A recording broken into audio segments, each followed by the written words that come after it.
예, 가장 핫한 정치, 사회적 이슈에 대해 허심탄회하지만 날카롭게 이야기 나눠보는 시간입니다. 기자들의 수다, 미료신문 민웅기 기자, 뉴스토마토 김태형 기자, 뉴스타파 홍주환 기자 모셨습니다. 여러분 안녕하세요. 네, 안녕하십니까. 안녕하십니까. 네, 오늘 서로 셋이 보시는 게 첫 시간이죠? 예. 네, 맞습니다. 네. 예, 처음 뵙습니다. 완벽한 호흡 기대해도 될까요? 네. 지난주 정치권에 많은 이슈가 또 있었습니다. 이번 주도 많은데 지난주 가장 탑픽, 본인이 뽑는 탑픽이 무엇인지 편하게 얘기해 주세요.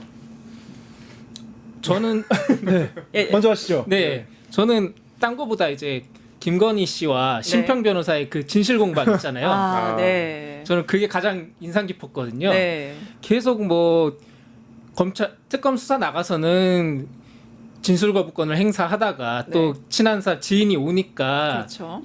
뭐 자기는 말을 안 했다고 하지만 어쨌든 말문이 터져서 이걸 뭐라 한 거잖아요. 네. 그게 이제 그러고 나서 이제 이게 문제가 될 것 같으니까 뭐 그랬는지 어쨌는지 그런 말 한 적이 없는데 뭐 신평 변호사가 뭐 자기 정치를 하고 있다 뭐 그런 식으로 얘기하는 게 그렇죠. 뭐 진실 공방처럼 벌어지고 있는 것 같아서 좀 참 한결같구나 그런 생각이 들었습니다. 네, 김건희 신평 담화 얘기하셨고요. 네. 또 어떻습니까? 저는 국민의힘 당대표 경선 네. 결국은 예상대로 됐다. 예상대로 됐다. 너무 충격적인 게 이게 내란을 옹호했던 분들 중에서도 가장 옹호했던 분들이 결국은 반탄반탄이 갔죠. 두 분이 뽑히셨는데 지금 가장 이제 높은 투표를 투표를 하셨는데 이게 국민의 힘으로서는 사실 윤석열이라는 사람을 버리지 못한 결국 후폭풍 그 영향 그리고 국민의힘은 이제 다시 원래대로 돌아가기 힘들 것 같다라는 그 상징적인 장면이었어서 저는 그렇죠. 그걸 좀 찍어봤습니다. 국민의힘이 민심을 뒤로하고 국민의 적이 돼가고 있다. 이러한 평가도 지금 있는 것 같습니다. 그렇죠. 네, 어떻습니까, 홍 기자? 뭐 뒤에서 얘기 나누겠지만 제 개인적으로는 이제 이태원 참사를 오래 취재했기 때문에 그렇죠. 그 소방관 한 분이 돌아가신 게 저한테 네. 가장 큰 참 이게 저희가 세월호 참사에서도 뭐 잠수사했던 분들이 몇 년 후에 트라우마로 돌아가시거나 이런 사건이 있었거든요. 네네. 근데 우리 사회가 이게 나아진 게 맞나라는 생각을 하게 만드는 좀 안 좋은 소식이었던 것 같습니다. PTSD 문제는 좀 뒤에서 자세히 살펴보도록 하겠습니다. 그럼 이번 주의 예상 탑픽은 무엇입니까?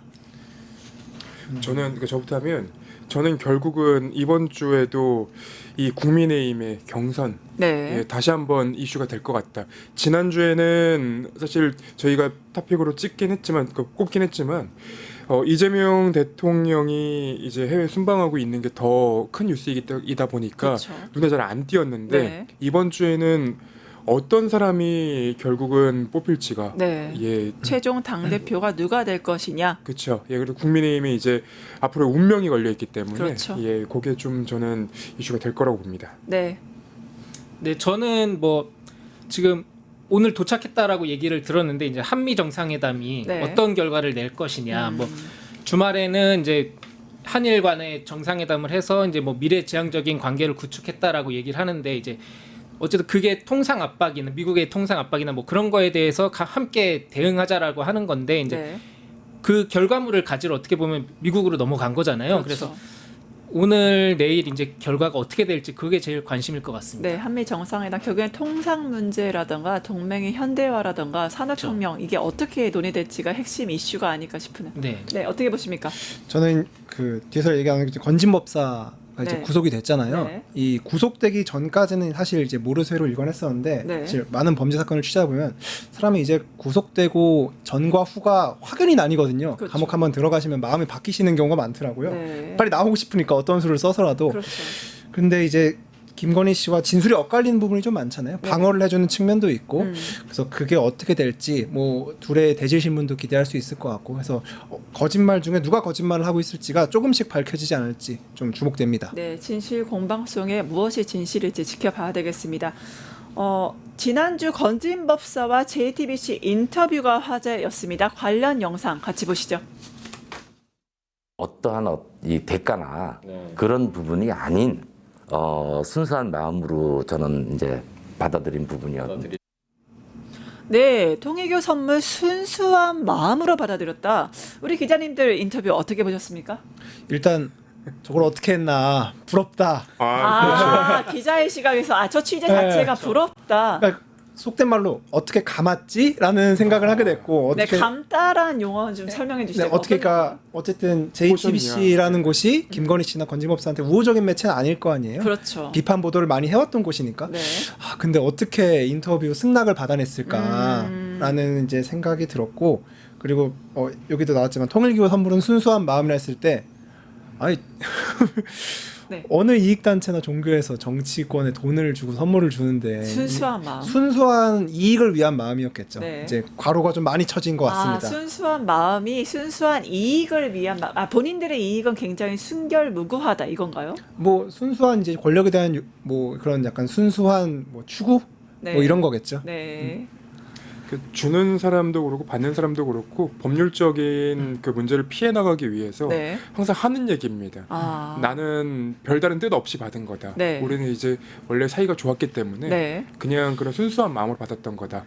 이렇게 얘기하는데 별로 의미 없는 얘기예요. 근데 이제 말씀 주신 것처럼 어떻게 이 건진법사를 꼬셨나 인터뷰할 수 있게 네. 너무 그게 신기한 부분이었어요. 기자 입장에서는 그 취재원에 대해서 어떻게 확보를 했나 그게 굉장히 중점이요. 그러면 순수한 마음 이거는 그 전형적인 원래 레토릭이에요? 주고받는 관계에서? 왜냐면 법률적으로 내가 이득을 위해서 네. 선물을 줬다라고 얘기하면 당연히 이게 뇌물이 어떤 돼버리잖아요. 대가성 때문에 네. 그런 거죠. 그러니까 나는 순수하게 줬고 그러니까 네. 준 거는 주고 받은 거는 이제 부정할 수 없는 사실이 됐잖아요. 네. 그러니까 난 순수하게 줬고 김건희도 순수하게 그냥 아무런 이득을 줄 생각 없이 받은 거다라는 네. 걸 해보고 싶은 거죠. 그래서 저는 법률적인 조언을 받고 네. 건진법사가 지금 이재명 정부 하에서 네. 가장 영향력 있는 매체로 JTBC를 꼽고 네. JTBC를 이용해서 자기 얘기를 하고 싶었다라고 이제 전 봐요. 네. 네. 전략적이었다라고 전략적이었다. 보시는군요. 법률적인 조언이. 네. 네. 그러니까 지금 JTBC 같은 경우에는 건진법사 단독 인터뷰를 했고 KBS는 또 집사 김예성 씨 단독 인터뷰를 따냈잖아요. 네. 근데 이제 기본적으로 이 사람들이 이제 피해 다니다가 갑자기 들어가기 직전에 이제 인터뷰를 하는 게 네. 그러니까 기본적으로 이제 그 사람들의 의도를 조금 봐야 되는 건데 네. 이제 뭐 인터뷰를 하면 좋지만 기본적으로 자기가 유리한 내용들만 취사 선택해서 얘기를 하는 거고 네. 그게 또 진실인지도 알 수 없는 거잖아요. 그렇죠. 그리고 저도 건진법사가 뭐 이런저런 얘기한 것도 봤지만 또 제가 봤던 거는 이제 김건희 씨가 이제 대체의학 뭐 자기가 치유 능력이 있어서 뭐 대체의학으로 뭐 치료를 해줬다 뭐 그런 얘기들까지도 막 하고 있는 걸 보면서 네. 이게 어떻게 보면 자극적인 내용이잖아요. 뭐 갑자기 뭐 정규적인 의료 시술이 아닌 걸 했다라는 자극적인 내용을 통해서 이제 약간 네. 시선 돌리기를 하고 싶었던 거 아닌가라는 생각도 좀 들더라고요. 핵심 내용이 있지만 시선 돌리기를 위해서 그런 말을 했다. 그때 일부러 뭐 조금 여러 얘기들을 던져놓고 네. 이제 핵심 특검 내용의 수사의 내용보다는 이제 다른데 시선을 돌리기 위한 게 아니었나 싶기도 하더라고요. 예, 실시간 채팅에서 깐풍이님 잃어버렸다며 그래프 그 목걸이 어디에 있나라고 하셨는데요. 우리 그래프 목걸이 좀 얘기해 보시죠. 건진법사가 김건희와 연관된 주요 혐의 모두 부인했습니다. 그래프 목걸이 잃어버렸다. 기억이 가물가물하다. 재판에서 밝혀질 것이라고 했는데 만약에 인터뷰 잡았어요. 잡은 사람이 이런 말하면 좀 어떨 것 같아요? 그러니까 보통은 그 인터뷰를 하러 가면 네. 자기가 갖고 제기된 혐의를 항상 부인을 합니다. 그러니까 부인을 하고 네. 이 부인을 할 때 이제 이 기자가 내가 이런 그 자료가 있는데 네. 그러면 이거 어떻게 설명할 것이냐 네. 부인하는데 이게 있지 않냐라고 네. 얘기하면 조금씩 말이 바뀌어요. 말이 바뀌어. 네, 그래서 이런 취재를 할 때는 그냥 인터뷰를 하는 이유가 다른 게 없습니다. 반론을 받고 거짓말 그대로를 기록을 해놓으려고 네. 일부러 그냥 인터뷰를 하는 거예요. 네. 네. 어떻게 보세요? 그러니까 저희도 아까 말씀하신 것처럼 기록을 남겨놓은 거거든요. 기자들은. 그러니까 네. 저희가 계속 물으면서 그 하나의 인터뷰 내에서 뭐 오류를 찾아내는 방법도 있지만 저희가 이제 그걸 남겨놓고 나중에 이제 수사나 뭘 통해서 밝혀졌을 때 네. 우리한테는 이렇게 얘기했는데 왜 이렇게 사실이 다르냐? 그러면 이제 그 사람이 이제 외통수에 결릴 수 있는 그런 거기 때문에 저희는 일단은 그 사람이 하는 말에 대해서 다 들어주는 거죠. 들어주고 기록을 해놓는 거고. 결국 진술의 일관성 확보에 있어서도 이러한 인터뷰가 굉장히 중요한 증거가 될 수 있겠네요. 그렇죠. 네.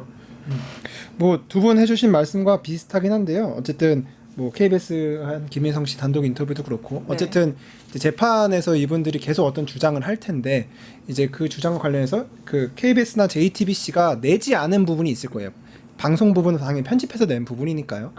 그러면 그때 당시에 뭐 증언이나 또 재판 과정에서 진술을 그렇죠. 보고 야 한번 풀 녹취 한번 보자라고 한 다음에 이 부분이 틀린데 저 부분이 틀린데 네. 그럼 너 그때 왜 이렇게 얘기해놓고 다르게 얘기했어?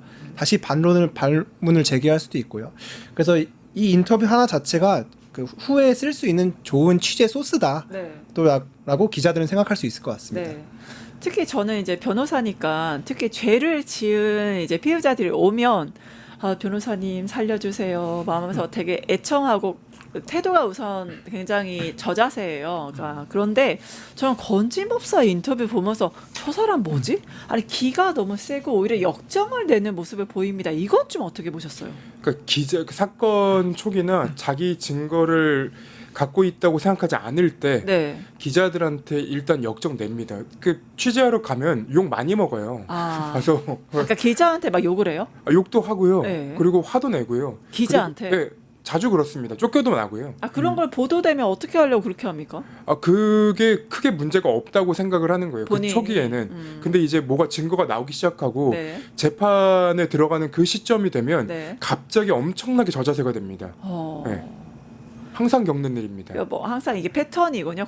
그런 게 피해자들 어떠셨어요, 기자로서? 인터뷰 과정에서도 욕을 많이 먹지만 네. 또 기사 나가고 나면 이런 말 한 적이 없는데 왜 그러느냐, 자기는 사실이 아닌데 왜 이렇게 썼느냐 하고 이거 고소할 거다 막 맨날 하거든요. 고소한다, 이거 수정해달라, 뭐 이거 지워달라, 뭐 그런 얘기를 많이 하거든요. 그러면은 네. 저는 예 알겠습니다 하고 그냥 놔둬요. 그러면은 고소하겠구나 뭐 그렇게 생각하는데 또 막상 고소장은 안 들어오면 이 사람이 그냥 화는 내는구나, 자기가 지금 공경에 빠져 있으니까 화를 일단 내는구나라는 생각을 하는 거죠, 저희는. 되게 JTBC에서 그 영상 보셨죠? 근데 되게 화도 내고 너무 멀쩡해 보였잖아요. 근데 갑자기 수감 하루 만에 건강에 문제 있다. 이건 또 뭔가요? 뭐 윤석열 씨와 비슷한 루트 같은데요. 네. 근데 제가 이제 뭐 감옥을 안 가봤지만 갔다 온 분들의 전언에 의하면 이제 가면 일단 우울해지고 네. 이제 막 밥도 먹기 싫어지고 하면서 네. 이제 몸이 약간 안 좋아지는 느낌은 든다고 합니다. 스스로? 실제로는 건강한데도. 네. 근데 꾀병이죠. 그래서 환경의 영향인데 꾀병이다. 환경의 영향이지만 이제 추후에 이제 수사나 네. 뭐 이런 것들을 좀 늦추기 위한 네. 사실 뭐 전형적인 꾀병이 아닌가 하는 생각이 들 수밖에 없습니다. 요거 이제 보면서 네. 그 예전에 김건희 씨가 네. 푸놈펜에 가서 이렇게 네. 아이를 들고 찍은 사진 그렇죠. 있잖아요. 그 캄보디아에서의 뭐 가난 포르노 막 이런 그렇죠. 얘기. 네, 빈곤 포르노. 근데 최근에 이제 그게 기획돼 있었다는 보도도 나왔잖아요. 네, 그렇죠. 제가 그 시기에 그 대통령실에 안에 있는 분한테 제보를 받아서 네, 어떤 이제 제보입니까? 취재를 했었는데 그때 요 푸놈펜에서 이 심장병 그 수술 받을 그 환우가 네. 이미 이제 예정이 돼 있었다라고 이제 얘기가 있었거든요. 예. 그래서 제가 예정이 돼 있다. 그런데 김건희가 숟가락만 얹었다 이렇게 네. 보도를 했더니 네. 대통령실에서 한번 이제 난리가 났어요. 네. 전화가 와가지고 기사 지워라. 이거 다 허위 사실이다. 라고 얘기를 했는데 시간 지나서 보면 항상 이 패턴이 거의 비슷해요. 시간 네. 지나서 보면 허위 사실이라고 주장을 했던 거고 우리가 그러면 뭐가 허위 사실이냐 물어봤을 때 네. 대답을 하지 않고 그냥 권력으로 찍어 누르려고 했던 음. 그리고 항상 그 부인하고 화내고 역정내고 요거는 이제 그 의혹 당사자들이 항상 하는 행동이에요. 항상 패턴. 그러면 원래 기자로 하시면서 이게 권력기관 뭐 대통령실, 청와대 아니면 뭐 어디 힘센 기관 뭐 검찰 이런 데서 전화가 와서 기사 지워 허위 사실이야 우리 고소할 거야 이런 식으로 경험을 해보신 적 있나요? 원래 그런 게 만연해요. 많은 거예요. 많죠. 보통 이제 하는 거는 이제 맨 처음 취재한 일선 기자한테 이제 연락을 해서 이제 네. 주라 하는데 이제 네. 일선 기자들은 이제 자기가 취재를 해왔기 때문에 네. 이제 당연히 이제 받아들일 수 없죠. 그럼 이제 윗선한테 가죠. 저희의 이제 흔히 말하는 데스크라고 하는 뭐 차장 기자, 부장 기자한테 이제 더 높은 분들이 연락을 해서 네. 이제 뭐 홍 기자가 오해를 한 것 같다. 네. 아니면 홍 기자 저거 기사 내면 너희 회사 큰일 날 수도 있으니 네. 빨리 막아라. 라는 식으로 해서 이제 저희도 이제 상사가 있으니 저희의 네. 상사를 통해서 이제 압력을 느려 하죠 보통. 네. 그 검찰 한참 취재할 때는 윤석열 그 검찰 시절, 윤석열 정부 시절에는 저는 그 통신기록 조회가 됐던 게 네. 그게 너무 잦았어요. 그래서 아. 1년 2023년인가 통신기록 조회 이제 그 제가 확인을 해보니까 한 달에 한두 번씩은 꼭 받았더라고요. 그건 이제 다시 말하면 제가 취재할 때 제 취재원이 누군지를 계속 확인하려고 했던 것 같아요. 네. 그만큼 핵심 인물을 취재했다는 이야기이기도 하네요. 이거 그렇죠. 그렇게 이제 자랑할 수 있겠죠. 네. 네. 지금 민웅기 기자님 이야기를 좀 해봐야겠는데 특검의 건진법사 청탁 수사가 진행이 됐습니다. 근데 김건희 발사이지가 혐의 입증의 어떤 열쇠가 될 거다라고 하면서 민웅기 기자님 단독 보도, 김건희 출석 당시 모습을 토대로 발사이지를 235, 240으로 추정했습니다. 이거는 어떠한 수사로 봐야 될까요? 그러니까 그 당시에 이제 뭐 샤넬 신발 관련해서 네. 뭐 김건희 씨 발 사이즈가 몇이다, 뭐 집에서 샤넬 신발 250, 60짜리가 뭐 몇 컬레가 나왔다, 뭐 신데렐라 수사다, 뭐 이런 얘기들이 나왔잖아요. 그렇죠. 그런데 제가 그 코바나 콘텐츠 쪽 뭐 취재를 하고 뭐 하면서 이제 네. 그쪽 사무실로 왔다 갔다 하면서 어떻게 하다가 우연찮게 맞닥뜨린 적이 있었어요. 유리창 사이로 했긴 했지만 그러니까 김건희를 맞닥뜨렸다. 네. 예. 그랬는데 키가 뭐 알려진 것보다도 작은 것 같고 또 그 당시에 또 샌들 같은 걸 신고 있었는데 네. 260은 전혀 뭐 제가 저 270을 신는데 네. 신발 사이즈가 여자가 그렇게 크지 않다라고 생각을 했었거든요. 작다라고 느끼셨군요. 네. 그래서 이제 그러면은 한번 보고 싶다. 언제 얼만큼인지 측정을 해보고 싶다 했는데 이제 또 막상 출석을 하니까 또 신발 신고 왔고 뭐 그러길래 처음에는 이제 보도블럭을 기준으로 네. 측정을 해보고 싶었어요. 그 보도블럭이 있으니까 밑에 그걸 밟으면 이제 대충 그렇죠. 길이가 사이즈가 얼만큼이 나오죠. 나오는지 나온다. 그래서 해보고 싶어서 재봤는데 이제 또 막상 사진들을 여러 개 찾아봤는데 보도블럭을 밟은 사진이 제대로 나온 게 없어가지고 네. 이거 포기해야 되는구나 했는데 이제 뭐 로저비비의 신발이었고 뭐 네. 등 가방은 뭐다 뭐 그게 나왔기 때문에 이제 그걸 토대로 이제 측정을 해봤죠 한번. 그러면 김건희 자택에서 발견된 260 사이즈 그 샤넬 신발 12컬 누구 거예요, 이거? 그 당시에도 뭐 얘기들이 많이 나왔는데 뭐 일부러 수사에 혼선을 주기 위해서 자기 사이즈가 아닌 걸 뭐 빌려서 갖고 왔다 뭐 그런 얘기들도 있었고요. 네. 뭐 그것도 이제 특검 수사를 통해서 밝혀져야 되겠죠 아무래도. 이제 두 분은 좀 어떻게 보셨어요? 김건희 발 사이즈와 신발, 샤넬 신발 12컬레 이거 네. 어떻게 보셨습니까? 이게 되게 웃긴 얘긴 한데 네. 이게 옛날에 그 미국의 O.J. 심슨 사건이라고 있거든요. 네, 그 그 유명한 유명하죠. 그 미식축구 선수가 와이프를 죽여서 네. 했는데 그 중요 그 증거가 장갑이었잖아요. 네. 재판 과정에서 장갑을 껴본 다음에 장갑이 안 들어가니까 봐라 난 무죄다 네. 라고 주장했던 것처럼 약간 김건희 씨도 비슷한 것을 좀 꿈꾸는 것 같은데 아. 말씀하신 것처럼 이제 235와 260은 너무 많은 차이가 네, 나거든요. 너무 크죠. 예, 이걸 뭐 발을 낑겨 넣는다고 신을 수도 없고 네. 뭐 약간 235가 260은 아니 깔창을 아무리 껴도 저거는 신을 수가 없는 신발인데 네. 너무 큰 차이가 나서 이것은 사실 재판 과정에서는 상당히 중요한 쟁점이 될 수도 있겠다. 그러니까 이 뇌물과 네. 관련, 이 샤넬 신발과 샤넬 관련된 혐의와 관련해서는 네. 되게 중요한 쟁점이 될 수도 있고 말씀하신 것처럼 260 샤넬 신발은 어쨌든 명품이니까 다 일련 번호가 있고 그렇죠. 그 추적이 될 거거든요. 네, 네. 근데 저는 아마 모조품이 아닐지한 조금의 의심도 좀 제기해 보는데 그것조차 목걸이여서 샤넬 신발도 모조품에 해당될 수 있다. 이거를 찐으로 다 12켤레를 어디서 가져오셨다면 이것도 대단하신 거여가지고 네, 뭐 조심스럽게 제 개인적인 의심을 좀 제기해 봅니다. 네, 무속의 의미인가 260 이런 댓글도 있습니다. 좀 어떻게 보셨어요, 신발? 뭐 신발 사이즈가 어떻게 됐든 김건희 씨의 그 측근들이 그 샤넬이나 명품의 일련 번호가 있는 그 신발들을 바꿔서 가져왔든 사이즈가 안 맞는 걸 가져왔든 갖고 왔으면 뇌물입니다. 뇌물이죠. 뭐 크게 의미를 따져볼 필요도 없이 일단 그분들이 갖고 와서 그걸 김건희 씨 품에 안겨줬다는 것 자체가 문제가 됩니다. 네. 결국 뇌물의 그 어떤 법적 구속 요건, 대가성, 그리고 청탁이 있었는지, 그리고 260의 사이즈를 준 게 맞는지 이런 것들이 결국 핵심 쟁점으로 그렇죠. 핵심 증거로 활용될 수 있을 것 같습니다. 네, 계속 이어서 민웅 기자님. 아크로비스타 부근에서 계속 잠복 취재를 하신다고 하네요.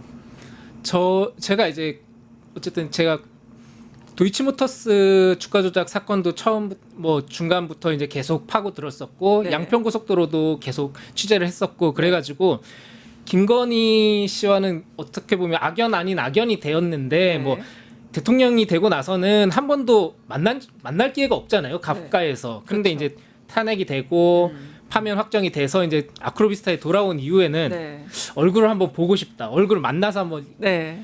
질문이라도 해보고 싶다. 네. 뭐 그런 생각이 좀 들어가지고 그 한 4월부터는 저는 특별한 일 없으면 거기 아크로비스타에 항상 상주를 했어요. 지하 상가에서 뭐 거기 카페가 하나 있는데 거기서 뭐 마감도 거기서 하고 뭐 미용실에서 거기서 머리도 자르고 뭐 그런 식으로 이제 계속 돌아다니면서 이제 코바나 콘텐츠 사무실 앞을 왔다 갔다 계속 했었죠. 그래서 뭐 윤석열 대통령도 몇 번 찍었었고 최은순 씨가 들어가고 나가는 것도 찍었었고 뭐 그런 식으로 포착을 많이 했었죠.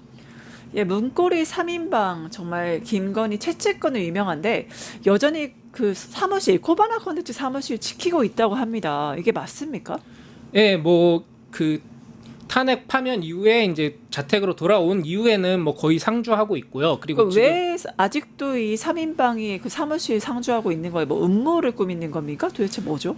그러니까 그 코바나 콘텐츠 사무실 혹은 뭐 자택도 왔다 갔다 계속 하더라고요. 그래서 뭐 짐도 나르고 뭐 마트에서 장도 봐주고 뭐 네. 그렇게 하는데 그 안에서 무슨 얘기를 하는지는 뭐 알 수 없는데 또 제가 한번 그래서 문제 제기도 했거든요. 네. 어쨌든 같이 용의선상에 올라와 있는 사람들이 그렇죠. 이렇게 모여서 계속 두는 게 맞느냐. 뭐 네. 근데 뭐 변호사들이나 뭐 검찰 쪽 사람들도 이제 증거인멸에 명확한 증거가 없기 때문에 그 사람들을 만나라 뭐 할 수 없는 상황이다라고 네. 얘기를 하고 있긴 한데 어쨌든 그 사람들이 계속 검찰 조사 갔다 와서 돌아와서도 또 김건희 씨 만나가지고 또 무슨 얘기를 하는지 알 수가 없는 거잖아요. 그렇죠. 그래서 지금 보니까 저도 최근에도 몇 번 갔는데 그 구속된 이후에도 네. 그 정지원 행정관이라든지 유경옥 네. 행정관 같은 경우에는 네. 지금 코바나 콘텐츠 사무실에 계속 있는 걸로 제가 좀 확인을 했고요. 네. 그러니까 보니까는 뭐 반려견도 있어요. 지금 코바나 콘텐츠 사무실 안에. 그 반려견이라 하면 김건희 윤석열의 반려견을 네, 얘기하시는 맞습니다. 거. 네. 그 몇 마리, 그러니까 한 15마리 뭐 정도 토리를 되잖아요. 비롯해서. 토리를 네. 비롯해서 고양이나 강아지가 뭐 15마리 정도 있다라고 하는데 네. 그래서 다 집에 둘 수 없으니까 네. 사무실에 강아지 몇 마리들이 또 거기에 있어요. 그래서 그걸 또 돌보려고 있는 건지 뭐 알 수는 없는데 네. 구속된 이후에도 지금 계속 사무실에 있는 걸로 제가 확인하고 있습니다. 결국에는 이 3인방 중에서 특검에 가장 많이 협조한 인물이 조영경 행정관인데 벌써부터 균열, 뭐 죄수에 들리면가요? 이거 뭐 벌써부터 분열이나 균열이 있다고 좀 들었습니다. 그러니까 뭐 조행정관 같은 경우에는 코바나 콘텐츠 출신은 아니잖아요. 네. 당직자 출신이고 해서 이제 아무래도 그 연결고리가 가장 약한 것 같기도 하고 제가 뭐 유경옥이나 정지원 행정관 같은 경우에는 사무실에서 많이 봤는데 조영경 행정관 같은 경우에는 제가 본 적이 없거든요. 네. 그러면 아무래도 지금은 또 따로 나와 있는 게 아닌가 싶기도 합니다. 그러니까 예. 나머지 두 분은 어떻게 보셨어요? 이 문고리 3인방이 계속 사무실에 있고 뭐 토리나 뭐 반려견 같이 하면서 뭔가 움직임이 있고 증언도 약간씩 분열의 조짐들이 보이고 있잖아요. 사실 그 김건희 씨가 구속되기 전까지는 사실 뭐 모여 있는 게 사실 김건희 씨 입장에서는 당연했고 왜냐면 단속을 해야 되니까. 아, 이제 단속의 측면. 뭐 혹여나 얘네가 뭐 조사를 받을 수도 있고 뭐 어떤 검찰에서 어떤 나와서 진술해라라고 할 수도 있는데 거기에 대해서 코칭을 할 수도 있고 뭐 난 이렇게 말할 거니까 너도 저렇게 말해라. 그래서 합을 맞춰야 되는 상황이라 불안했겠죠. 근데 어쨌든 지금은 김건희 씨가 구속이 된 상태고 사실 이제 각자 살 길 찾아 나가야 되지 않겠습니까? 그래서 조현경 전 행정관 같은 경우에도 본인이 당직자 출신이면 계속 뭐 국회나 뭐 여의도에서 이제 활동을 하려는 의사가 있을 텐데 그렇죠. 사실 여기에 잘못 얽히다 보면은 이제 그 생활이 거의 이제 끝이 날 수도 있거든요. 그래서 아마 가장 먼저 엑시트하지 않으셨나라는 생각이 들고 다만 이제 다른 두 분은 이제 코바나 컨텐츠 때부터 되게 오래 해온 사실 뭐 거의 뭐 운명 공동체 같은 분들이기 때문에 네. 아직은 조금 더 시일이 필요하다. 네. 왜냐면은 이제 특검에서 이제 혐의가 너무 여러 개잖아요. 네, 그렇죠. 이제 그 중에서 이제 사실 저희가 이제 뭐 반클리프라든지 이렇게 좀 확실하게 잡은 것들은 한 두세 개 정도밖에 아직 없기 때문에 조금 더 지켜봐야 되지 않을까 네. 라는 생각이 좀 듭니다. 아직 엑시트하려면 시간이 좀 필요하다 그렇게 보시는군요. 어떻게 본인들- 보십니까? 네네. 네, 말씀하세요. 본인들이 마음을 정하기까지는 조금 더 많은 동인이 필요해 보인다라는 아, 생각이 그렇죠. 듭니다. 아직 헤어질 결심이 생기지 않았다. 이렇게 네, 보시는군요. 맞습니다. 그렇죠. 지금 아직도 이제 본인들을 그 비호해줄 사람으로 여전히 검찰이 살아 있다고 생각하는 것 아닌가. 그래서 특검에서 아마 민주당도 그렇고 정치권에서 이제 움직이기 시작할 텐데 특검의 그 기한이 늘어나고 그리고 그 인원이 충원이 되고 네. 그리고 다른 이제 혐의 예를 들면 지금 검찰에 대한 그 수사는 거의 진행되지 않고 그렇죠, 있으니까요. 그렇죠. 그 부분까지 진행되기 시작하면 이분들도 결국은 마음을 돌릴 수밖에 없다. 저는 그렇게 봅니다. 네. 민주당에서 수사 인력이라든가 기간을 좀 더 이제 법 개정을 통해서 추진을 하면 앞으로도 많은 것들이 나올 것 같은데 문고리 3인방 관련 앞으로 취재 계획은 어떻게 됩니까? 저도 이제 계속 그 만날 때마다 이제 인사하고 그 정지원 행정관이나 뭐 유경옥 행정관 만날 때마다 이제 인사하고 계속 이것저것 물어보는데 이제 답을 안 하죠 아직은 이제. 네. 근데 이제 뭐 계속 파봐야 되고 이제 또 다른 방향으로 이제 취재를 계속 준비 중에 있어서 뭐 김건희 관련해서는 계속 취재를 이어나갈 생각입니다. 네, 계속적인 취재 부탁드리고요. 김태형 기자, 고발 사주의 진실을 계속 파헤치고 있는데 네. 지난 2020년 총선을 앞두고 윤석열 당시 검찰총장이 이끌던 검찰이 야당의 총장과 검찰을 비판해온 정치인과 언론인 고발 사주 의혹 결국에는 집중 취재에 오셨습니다. 네, 그 실은 이 고발사주 사건은 이제 제가 시작한 건 아니었고, 네. 그 이제 뉴스버스에 있던 이제 선배들이 다 시작을 해놓은 거를 제가 계속 팔로우를 해왔던 건데, 네.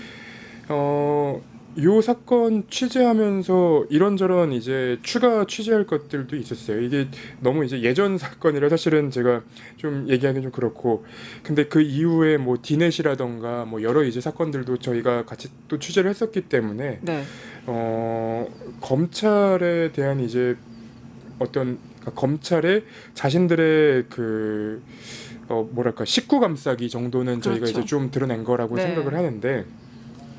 여전히 이 사실관계가 하나도 안 밝혀졌습니다. 네. 왜냐하면 고발사주 사건이 처음 이제 터졌을 때부터 그 이후까지 검찰 내부에서는 수사의 그 스페셜리스트들이다 보니까 네. 어떤 수사, 어떤 물꼬를 막으면 되는지를 다 알고 있었던 것 같아요. 네. 그래서 맨 처음에 감찰을 하는 것도 실패를 했었고 그리고 공수처의 수사도 실패를 했습니다. 네. 그래서 윗선이 누군지를 몰라요 아직도. 윗선이 누군지 모르는. 네. 그래서 항상 다들 궁금해합니다. 이 고발 사주의 그 우두머리 네. 기획자가 누구냐?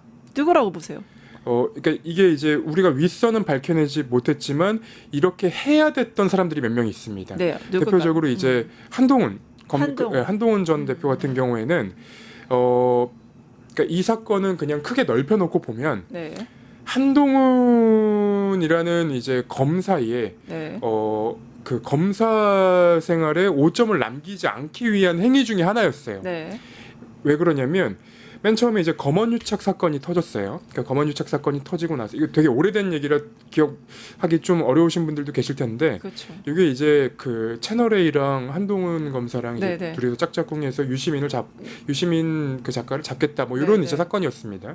근데 그 총선을 앞두고 네. 근데 요 사건을 언론이 보도한 이후에 요 내용을 가지고 이제 보도를 하는 언론인 그리고 그 건으로 고발을 하는 정치인들을 묶어서 이 검찰을 수사할 수 있게 이제 만들어 달라고 그 미래통합당에 보냈던 사건이 이제 고발사주 사건인데 네, 그렇죠.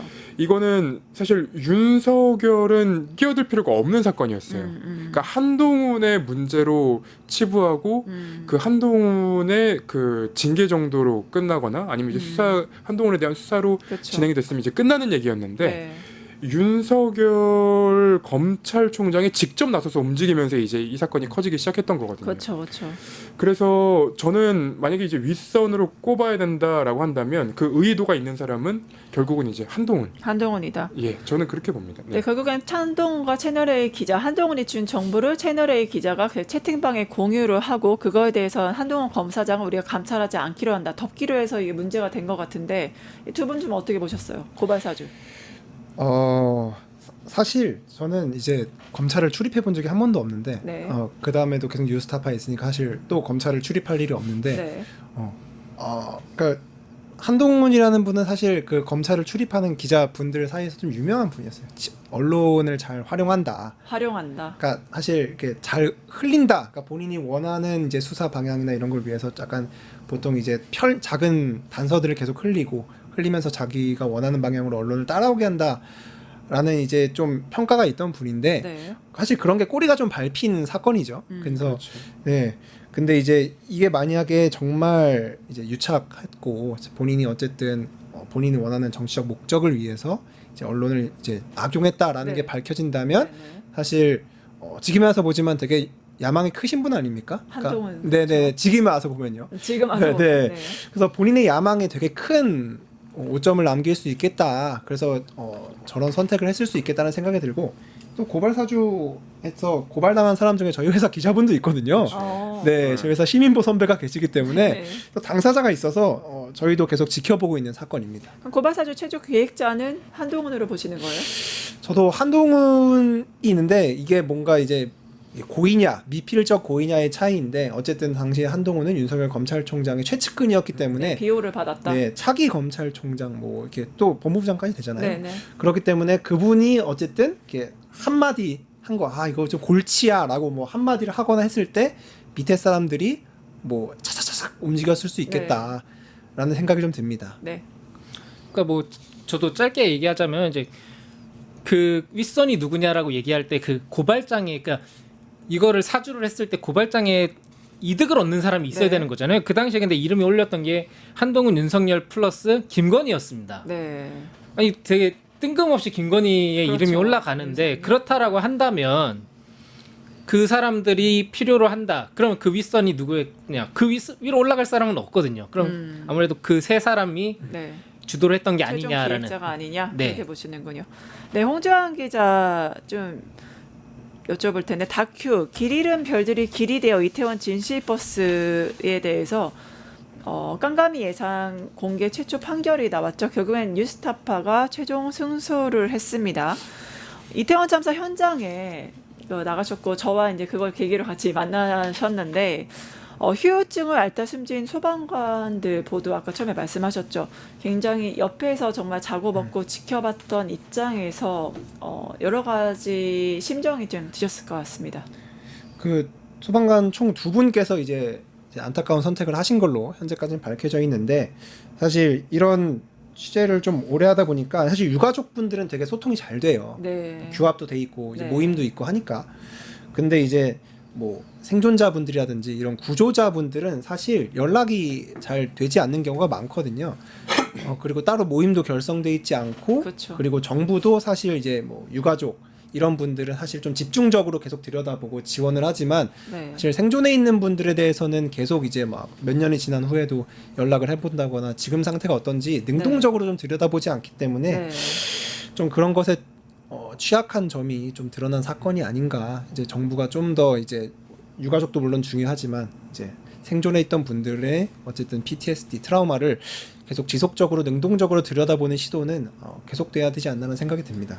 네, 말씀하신 대로 우리 그 대형 참사 현장에 출동하는 소방관 분들이나 관계자분들 PTSD 문제가 이번이 처음이 아닙니다. 근데 왜 이게 계속 반복이 될까요? 어떤 효율적인 지원책은 없는 걸까요? 근데 이게 이제 PTSD 치료 지원뿐만 아니라 네.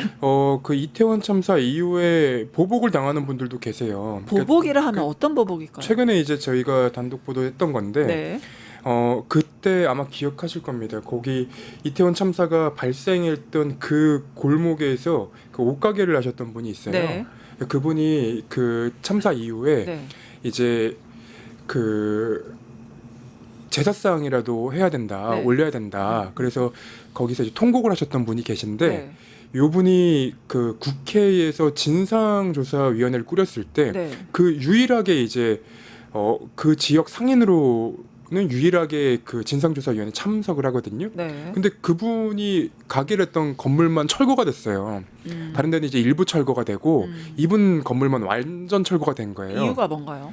그러니까 이유는 저희가 그냥 추정을 할 수밖에 없죠. 네. 1월 12일에 이제 1월 4일, 1월 12일에 네. 국회에 출석해서 진상조사위원회에 출석해가지고 그 발언을 하셨는데 출석. 네. 그 이후에 갑자기 이제 집 주인이 그러니까 그 건물 주인이 네. 벌금 너무 많이 맞아서 네. 이거 철거해야 된다 나가라. 그리고 건축가 용산구청의 건축가에서 나와가지고 네. 철거해야 된다 이거 네. 딱지 붙이고 다니면 그럼 당연히 여기 갔다가 왔기 때문에 그랬다고 생각할 수밖에 그렇죠. 없는 거 외부 아닙니까? 압력을 줬다. 네. 근데 이런 분들 같은 경우에는 사실 그 제가 얼마 전에 가서 또 여쭤보고 왔는데 네. 이태원 참사의 진상도 안 밝혀졌고 네. 그리고 유가족들도 저렇게 힘들게 버티고 있는데 네. 내가 내 피해를 얘기할 수 없다라고 얘기해서 그 건물에서 장사를 하다가 네. 그 자기 전 재산을 날리고 지금 가족들이랑도 좀 어렵게 살고 있어요. 근데 이런 일들이 발생하는데 사실 그 정부 차원에서 뭐 이제 진상 조사도 하고 특조위도 꾸렸지만 네. 너무 부족합니다. 네. 네. 앞으로 이게 지원이 좀 더 체계적이고 그 치료성 있게 하는 것이 굉장히 중요하다 보는데 마지막으로 좀 감사원 깐깐이 예산 얘기를 해야 될 것 같아요. 뉴스타파가 감사원에 제기한 업무 추진 및 특수활동 및 출장비 이러한 이제 예산 정보 공개 행정소송에서 최종 승소했습니다. 그래서 감사원의 깜깜이 예산 집행 이제 공개 확정 판결 이번이 처음이라고 하죠. 네, 저희 뉴스타파가 과거에는 검찰을 상대로 그 특수활동비 청구 소송을 해서 이겨서 네. 그걸로 이제 계속 보도를 했었는데 네. 뭐 특활비로 뭐 정수기 렌탈을 했다 뭐 이런 식으로 뭐 파리바게트 뭐 케이크를 사 먹는 등 특활비를 되게 오남용한 측면이 있는데 네. 윤석열 정권에서 감사원이 되게 활약을 많이 했잖아요. 네. 뭐 최재 감사원장과 유병호 총장의 지휘 아래 그렇죠. 엄청나게 많은 이제 출장비와 뭐 특수활동비를 쓰고 다녔는데 네. 사실 여기서 공개되는 게 하나도 없어요. 그동안은 업무 추진비도 분기의 총액만 공개했습니다. 네. 원래는 업무 추진비 같은 경우는 저희는 구청장들 것까지 다 공개되거든요. 구의원들이나. 네. 네. 그러면 보통 어느 시점에 몇 명과 어디서 얼마를 썼는지 심지어 뭐 식당이나 카페는 상호명도 다 기재를 해야 되거든요. 네. 근데 여기는 하나도 기재를 하지 않더라고요. 그래서 무슨 왜 배짱인가? 예, 그래서 아니 검찰도 공개하는데 너희는 뭔데 공개 안 하냐라고 그렇죠. 하면서 그 감사원법을 들이대면서 네. 감사의 밀행성이 있기 때문에 뭐 공개할 수 없다라는 식으로 해서 저희가 이제 뭐 웃기지 마라 네. 이제 법 판례가 다 있는데 하면서 그렇죠. 이제 소송을 걸었고 이제 당연하겠지만 이제 승소를 했고요. 이제 감사원 측에서는 이걸로 약간 지금 좀 당황한 기색인데 왜냐면은 감사원 측에서는 자신이 있었는지 법무법인도 안 쓰고 본인들이 직접 소송을 진행했거든요. 굉장한 자신감이네요. 법무법인도 안 쓰고. 네, 감사원의 법무 담당관실에서 직접 이제 본인들 변호를 맡아서 했는데 사실 이게 판판이 다 깨졌고 사실 그 과정에서 가장 황당했던 것이 정보공개법의 취지를 전혀 모르는 듯한 네. 사실 정보공개법이라는 것은 국민들이 누구나 정부에 그렇죠. 이제 정보를 요구할 수 있는 권리잖아요. 네. 근데 마치 그것을 뭐 오독해서 너네들이 어떤 뭐 우리가 비리를 저질렀다는 어떤 건수가 있어야 네. 우리가 공개를 해줄 수 있다. 그게 정보공개법이다라고 하면서 이제 그런 식의 주장을 서면에 썼더라고요. 네. 그러니까 사실 언론인이야 할 수 있지 그렇게. 사실 국민들은 그러면 정보공개 청구하지 말라는 뜻이거든요. 네. 되게 후진적인 인식을 갖고 있구나라는 네, 생각이 들었습니다. 결국에 감사원이나 검찰이나 대통령실이나 특활비 공개 관련 예산 공개에 대해서는 이렇게 깜깜이었는데 이번에 판결을 계기로 이제 국민들의 알 권리가 충족됐으면 좋겠다라고 봅니다. 오늘 기자들의 수다는 여기까지 하겠습니다. 출연해주신 민웅기, 김태현, 홍주환 기자님 감사합니다. 감사합니다. 네, 감사합니다.